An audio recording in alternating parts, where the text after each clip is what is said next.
के साथ शिव कुमार मिश्रा। एसआईआर से शिक्षक, अनुदेशक, शिक्षा मित्र, आंगनबाड़ी कार्यकर्तियों में हाहाकार मचा है। कई जिलों में नोटिस मिला है, कई जिले में सस्पेंशन की कार्रवाई है और कई जगह तो अनुदेशक और शिक्षा मित्रों की जान जाने की भी खबर है। इस पूरे प्रकरण में जिस तरीके से अभी शिक्षक, शिक्षा मित्र, अनुदेशक, आंगनबाड़ी कार्यकर्ताओं पर जो प्रेशर है, जो मनोवैज्ञानिक दबाव है, वो बड़ा भारी पड़ता दिख रहा है। एक एक कर सब संकट में फंसते चले जा रहे हैं।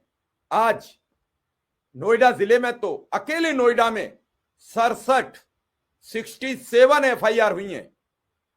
67 एफआईआर बड़ी एफआईआर होती हैं। और कौन करा रहा है? मुख्य चुनाव आयुक्त ज्ञानेश कुमार की बेटी मेधा रूपम, जो नोएडा में जिला अधिकारी है। मुझे कह देने में कतई गुरेज नहीं है।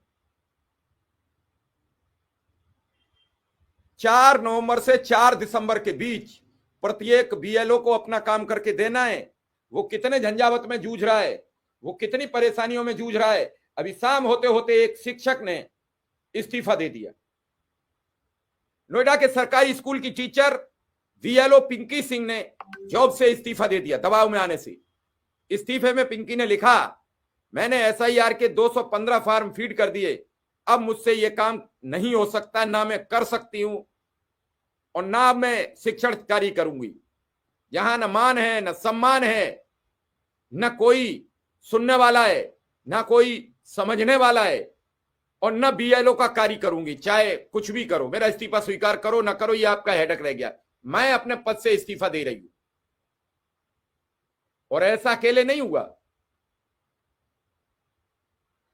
आज एक देर रात अनुदेशक की रात में जाने से मौत भी हो गई।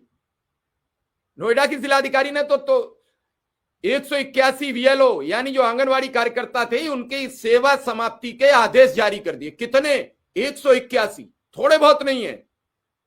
181 आंगनवाड़ी कार्यकर्तियों को सेवा समाप्ति का आदेश जारी कर दिया और 191 सहायक अध्यापक और 113 शिक्षा मित्र, जिन पर एसआईआर की लापरवाही करने के आरोप लगे हैं, उनके खिलाफ विभागीय कार्रवाई के लिए लिख दिया।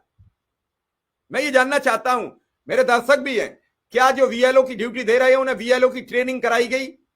कैसे कैसे आपको फॉर्म फिलअप करने हैं, कैसे कैसे आपको काम करने? क्या इस पर किसी ने चर्चा की? क्या इस पर सवाल उठाया? किसी ने पूछा? या फिर कोई किसी को मत पूछो, कोई किसी पर चर्चा मत करो, ऐसे ही भुगतते रहो, झेलते रहो, आगे बढ़ते रहो। मेरे पास लखनऊ जिले की भी रिपोर्ट आ गई है। मेरे पास लखनऊ की जो रिपोर्ट है वो भी हैरान कर देने वाली है। अभी मैं आपको बताऊंगा क्या क्या हुआ लखनऊ में।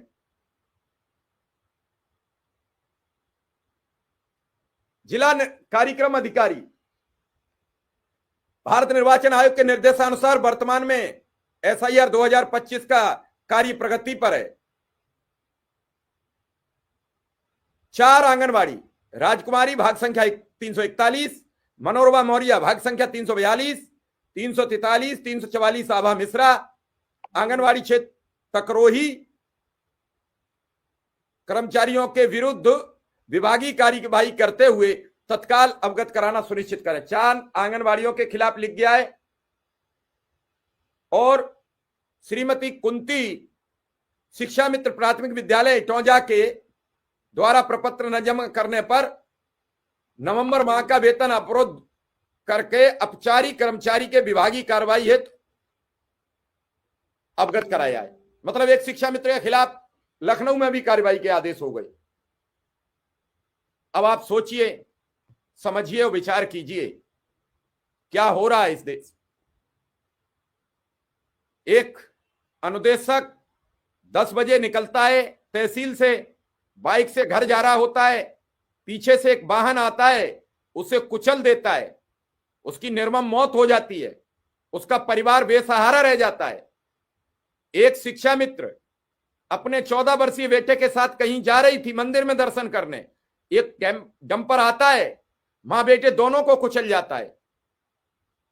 दोनों रोड एक्सीडेंट में आज काल कलवित हो गए। एक कल शिक्षा मित्र की जान चली गई ब्रेन हेमरेज के चलते एसआईआर के दबाव में। तो क्या एफआईआर के दम पर एसआईआर कराएंगे ज्ञानेश कुमार जी? मेरा सवाल है, क्या एफआईआर के दम पर होगी या एफआईआर के दम पर एसआईआर कराई जाएगी? यह बड़ा सवाल है। यह तस्वीर बयां कर रही है।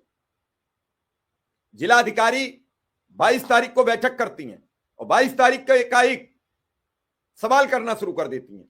कौन जवाब दे पाएगा? 4 नवंबर से 22 तारीख तक संपर्क क्यों नहीं साधा गया? मेरे सामने ये आपके समक्ष 3 तस्वीरें, तीनों अब इस दुनिया में नहीं रहे। आज ही तीनों खत्म हो गए। एक तरफ महिला शिक्षा मित्र